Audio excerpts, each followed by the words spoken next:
to introduce Jane Nelms. And Jane, would you like to speak from the podium or from the floor, wherever you want? Let me do a little intro for Jane. Jane Nelms is an experiencer, and we are so glad that she is willing to share her experiences with us. It takes an awful lot to come forward. It really, really does. She is what we have termed a multiple abductee, now living in Texas. She was from England. Her father was a futurist with the British Aircraft Company, and he predicted the future of guided weapons missiles, nanotech, and AI. He was knighted by the Queen. Jane believes his life may have been connected to her abduction experiences. As a young person, Jane felt different and did not fit in due to strange happenings. She was an acrobat in a balancing act and performed all over England, working with Tom Jones and the Four Tops. She had a good agent, I think. Her contract took her to West Africa in 1965 when the Civil War broke out. She was kept as a hostage for 6 months, her passport taken away. She witnessed many horrifying things and saved 7 people from being killed. She contracted malaria and survived. Her contract was to take her to Beirut, Baghdad, Tehran, Hong Kong, and Tokyo, but instead in 1971, Jane moved to America. In 1974, due to a foot surgery, she had her first realization of her past abductions. Jane will tell you more. Please, let's welcome Jane Nelms.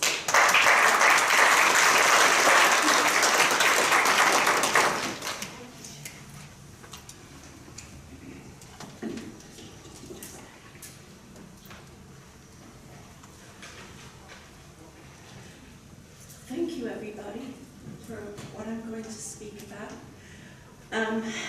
I'm not a speaker, but I have to get across to people my experiences. It's very important. As Sharon said, in 1974, I was living in North Richland Hills. I'd had foot surgery, which had gone wrong. I went to lay down. I was going to read a book. I like medical books. And all of a sudden, I looked up at the clock. I had a wind-up clock with a bell at the top. I saw the time was 11:20, and my ex-husband was in the room watching television, not in the bedroom. I saw a bright light, so bright it came through the curtains. I wasn't sure what it was because there was no noise, and I knew it wasn't a car. A car couldn't be 2 stories up, and it wasn't a helicopter. And I called out to my ex-husband, "What is the bright light that's coming through the window?" And he didn't answer. I went to the window and I pulled the drape slightly apart, and within seconds, there were 5 beings that surrounded me. I had no control. They were all dressed in navy blue with hoods. They were not the normal looking greys that everybody knows about. The next thing I know, I'm standing in the road, on Pipeline Road, if anybody knows where that is, in North Richland Hills. And I'm worried because my nightdress is not pulled down. And I knew that these beings were surrounding me. I could not move, and I was fighting. Then I hear a voice, and it says to me, "Jane, it is your time to come." And I said, "I'm not going anywhere." And for some reason, I knew they were not from here, but I had never seen them. And when I was speaking to this, whatever I thought it was, at first I thought it was a suit of armor from across the border. And then I looked again and I realized this was not a suit of armor. This was a creature from not this planet. And so He took me on the ship. It was in between the two sections of the apartments. I believe the only building on that street back then was a fire station. That was 74. In 1985, I moved with my second husband. My first husband was killed. My second husband moved me to a second-story house in Carrollton. I'm sure you're familiar with Carrollton. At that time, there was a Skaggs Albertsons there where I shopped. There were all kinds of things happening. My clocks were rewinding themselves. The phone would ring in the night. I would have all these strange things happen. I'd be floated out of my bed, and then black helicopters would appear outside, so low and deafening that I just couldn't bear the thought of what was happening. I'm not a person that is afraid easily or scared, but this was frightening. I went to Skaggs Albertsons one morning to get some cranberry juice because I had a constant problem with bladder infections, and I didn't realize that it was from constant contact with the greys. As I was at the grocery store before I went to work, I worked in oral and maxillofacial surgery for 23 years. And I went to the store. It was 6:45 in the morning. And I had to be at work by 7:30 in surgery. I looked down to look for the cranberry juice, and then I saw this man, or what I thought was a man. He was about 6'4". He was all in black. He had a very pale face, dark sunglasses, and the usual men in black look. They are real. I was in one aisle, I went to another aisle, and wherever I went, they were there. Then I got threatening phone calls. They even called my neighbors and told me, if your friend does not stop talking about this subject, we are going to put her in Terrell, which is a mental institution. I told them where to go. I won't tell you exactly what I said, but I did. In 1989, my mother passed away. I went back to England, and in 1991, my sister was the only other person I told about it, other than the people I worked with, and I sat everybody down and told them, regardless of whether I was going to get fired or not, but I didn't. But my sister told me there was a book about, if everybody knows, Communion by Whitley Strieber, who I'd met, and I thought the book was about me, which was ridiculous. My sister passed away right after she told me about this. And it got to the point where I was having so many visitations, and they were taking ovum from me to produce. And I went to my chiropractor who lived in Richardson. I told him about my stories, and I cried in his office. He reached down in his drawer and he gave me a card, and on it was the Ufology Society in Plano. And so he said, these people will help you. He used to work, Rick Freeman, for the Pentagon. He was in intelligence, and he told me that if I knew what he knew, then I would be shocked, and he could not discuss it with me. The Ufology Society, when I got there, I was so amazed that there were other people like me. I didn't realize that I was not the only person on this planet. I found others like me. So the support group became my home, and I met my husband there, who was also an experiencer. The support group, I became the vice president and then the president, and we visited East Texas, where we had a friend who was an abductee also, or an experiencer. We saw many things out there, and a dear friend of ours who was part extraterrestrial passed away a year ago last Christmas. In 1994, the people behind me in Carrollton knew that I worked for the Ufology Society, and one of their daughters, who was 9, used to walk with me and my dog every night around, and there was Columbian Club golf course behind where we lived. She knew I belonged to a ufology society and knew about UFOs. And one night at 11:20, when I was alone in the house, and those were the times when I wouldn't go to bed at night, I knew as the sun came down, they would be there. They were watching me constantly. I was in great fear, I can tell you that. And it was 20 past 11, and again I was in my nightdress. I changed into a t-shirt and shorts, and as I stepped outside to get in the pickup truck, it was like the Twilight Zone.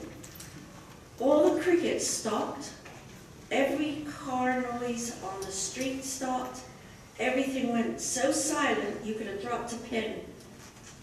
It was amazing, and I thought, I have no fear. I have no fear. I have to do these to help these people. And so I grabbed my Nikon 35mm, and I grabbed a book with lines that I could write on, a pad, and I went to the house, which was just around the cul-de-sac. The woman was standing, the mother, who did not speak much English, was on the porch, and she was beckoning me. I'm panicking. I went inside, and the whole family, which, except for the father and the son, who are working night shift, the family consisted of three women and a baby, and they told me they were all huddled together on the sofa as though they had been in a Holocaust. I had to show no fear. I worked for the Ufology Society. I was here to help people. As much fear as I had to help these people. I went around the house and turned all their lights off, and they were all grabbing a hold of me from behind, and we were like a snake going through the house. And the woman said to me, she said, "They're all in the house." And I said, "It's okay. They're not going to hurt us. Don't worry about it." So I got my camera and I put it on flash, and I stepped up to the sliding glass door. The sliding glass door did have some smudges on it, but there were no other lights. And I stood up and I took the picture, 2, 3 pictures. And the gray entity was in a fetal position and came straight through the solid material from the kitchen, right in front of my camera. I knew, and he told me through telepathy that he wanted me to capture him. And they told me, when I lived in Carrollton, they specified that I would be working for them. I didn't know what they meant, but they told me, "You are going to work for us." I then found out later that they wanted me to be a calmer. I'm one of those who is going to help people who is not understanding what is happening to them, who is afraid like I was. I saw many things in Africa that nobody would want to see when there was a civil war on. I was 19. That was nothing compared to being face to face with an extraterrestrial with his face this close to you. So anyway, the family split up, and it was a tragedy.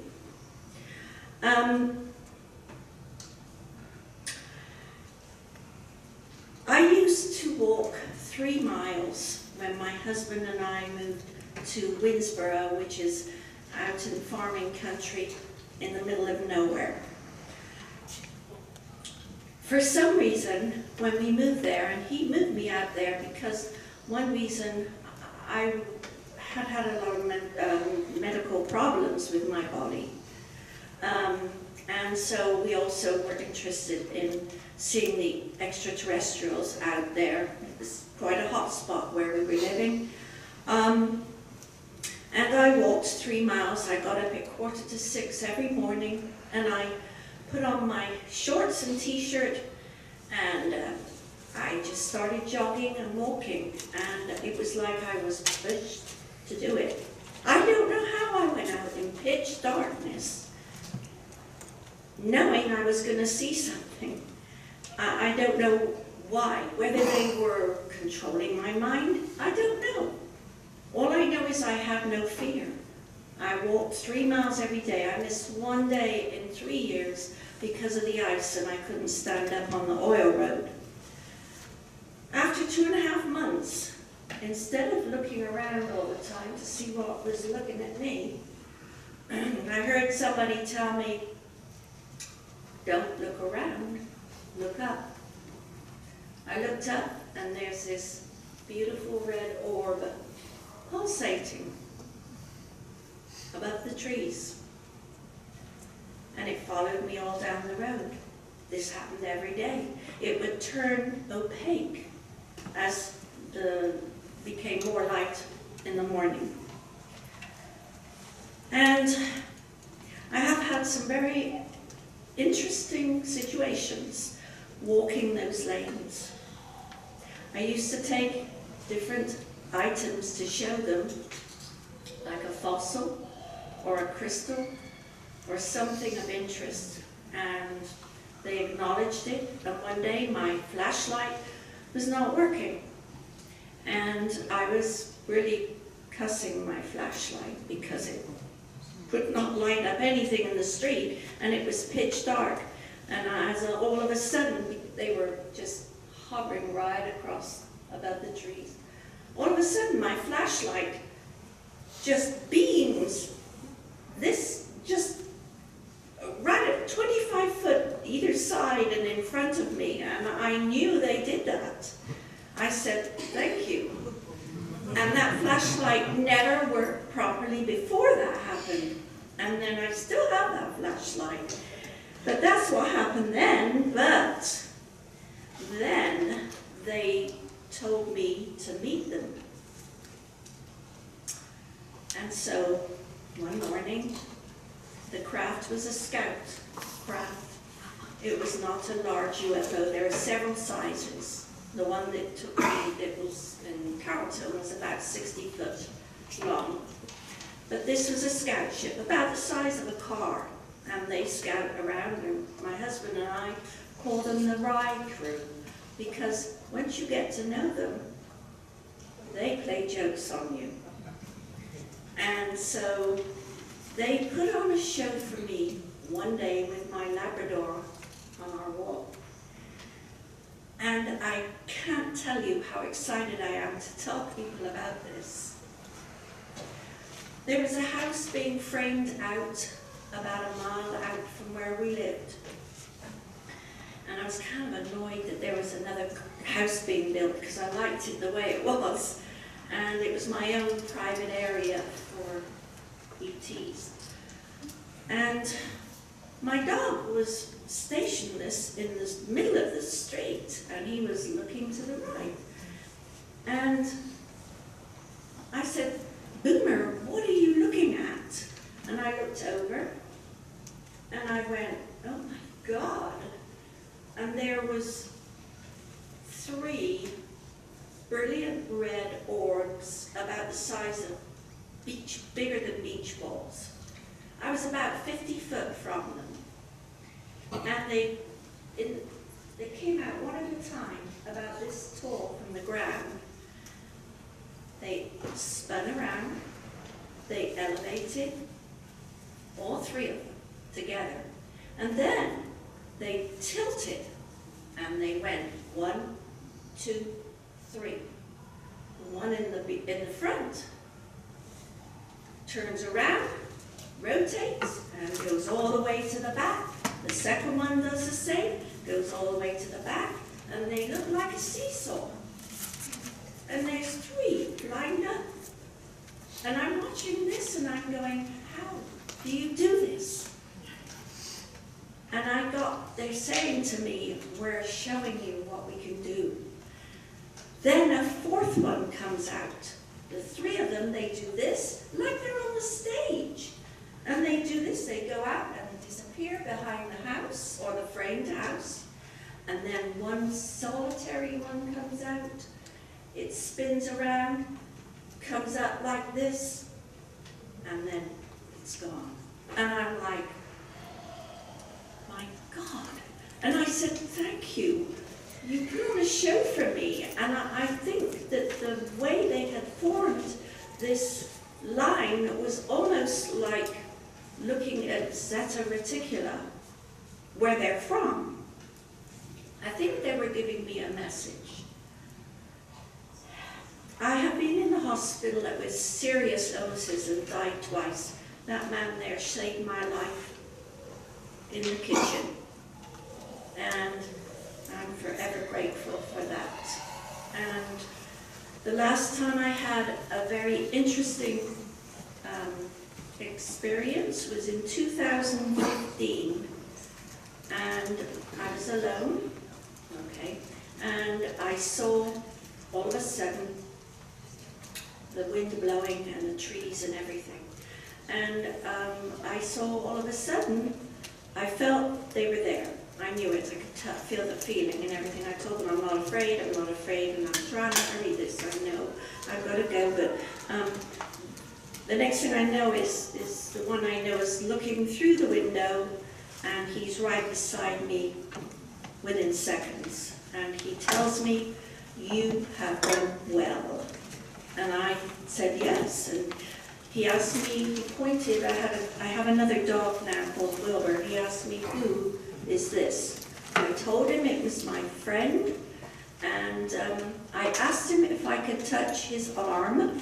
He was wearing not a jumpsuit this time, all in one. He was wearing a loose garment on his right arm, and his nails were longer than they normally are. And I told him that these nails look different. I asked him if I could touch his skin, and he said yes. And it felt like a mushroom. And then, after that, he was gone. And that's about it, but there's so many other things I have not time to tell you all of them.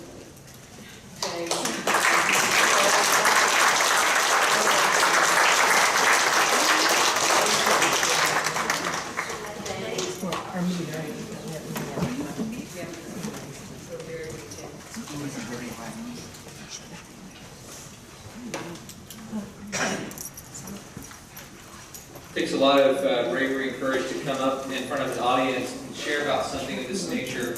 And we're very fortunate to have both Billy and Jane be able to come up and share their personal experiences. So let's give them both another round of applause.